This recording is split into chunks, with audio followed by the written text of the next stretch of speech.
So finally, I wanted to go through and explain the coronal cuts just one more time because we were able to. I feel like the anterior to posterior approach and transverse approach is pretty easy, but I wanted to go through and elaborate on the coronal cuts. And it's a little hard to see on the outside, but when we look at the kidneys, they're 3D. We imagine them being a 2D object for drawing purposes, but they're 3D. So when we do our first cut coming from the lateral aspect or our coronal cut, we're going to be just shaving off this top portion. So I'm going to actually take the kidney out and show you. So this is essentially what we're going to get. We're just going to get this nice little sliver. You're not going to see all of the sinus like it's showing on the mid-cut because this is essentially a perfect lateral mid-cut. So again, we're coming from lateral to medial and we're coming through the side, and this is what we're essentially doing to the kidney is we're cutting it from front to back. In two equal-ish portions. So if we move forward, we're just gonna have a nice thin shaving or slice of that front part, which you may not get all that sinus in there because of that, because again, the kidney is surrounded by the cortex and then the sinus lies more internally. So you may just get like a nice little cross cut, a coronal cut of just the actual cortex. And the same is gonna be very true with the back. I can't show the back of the kidney because it doesn't actually physically come out of the mannequin, but it's gonna be very similar when you move posteriorly or you angle posteriorly. You're going to be coming from the lateral approach and angling backwards, so you're just going to get that nice little thin slice of just cortex only or minimal sinus.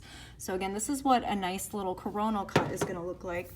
And again, if we go through and we do the coronal and we step back, now I can't turn my whole screen and the body and everything at the same time, but again, this is going to be going from medial to lateral, or lateral to medial. So this will be the lateral portion and this will be the medial portion. So this is what you're going to see on your screen, but turned up.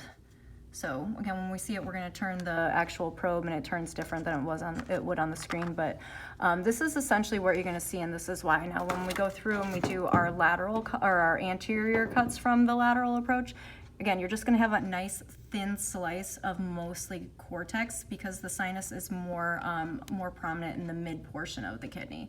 So again, when we do this, just imagine taking off that first layer. If you took like a little X-Acto knife and just chopped it even where it's at right now, you would get mostly cortex and a very, very small amount of sinus. So again, when we come in, we're going to come through our lateral aspect, our coronal aspect, and go from lateral to medial. And again, this is this nice, pretty mid-cut, the longest point of the kidney. They left a little bit on the mannequin for demonstration purposes, but again, this is where the hilum is. So this is where you see that break in that cortex. So you'll have the ureter coming in and out, the vessels coming in and out, everything of that actual portion of the kidney. Whereas if you're going through and cutting in an anterior to posterior approach, and again, this might not be the worst thing, if you're doing an anterior to posterior approach, and we look at the lateral segment, so this is our lateral segment. Again, you're not going to see any real big portions of sinus. It's going to be mostly cortex, and it's going to be oval, and it's going to be smaller than the mid aspect, which would be right about here. Now, if we look at that mid aspect, again, we're going to have a nice oval, completely surrounded by the actual cortex, and then a good amount of sinus in the middle comparatively, especially to the lateral aspect. So lateral, mid.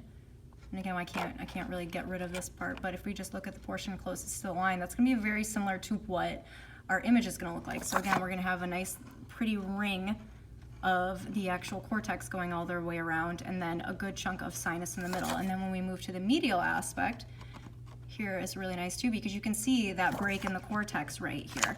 So again, we have that nice long medial cut right here, and you'll see a good ring of the actual cortex all the way around, but you're going to have that break in that hilum, or a break in the cortex because of that hilum. And again, if we're going from anterior to posterior transverse or anterior to posterior coronally, your cuts are going to be exactly the same. So I hope this helps.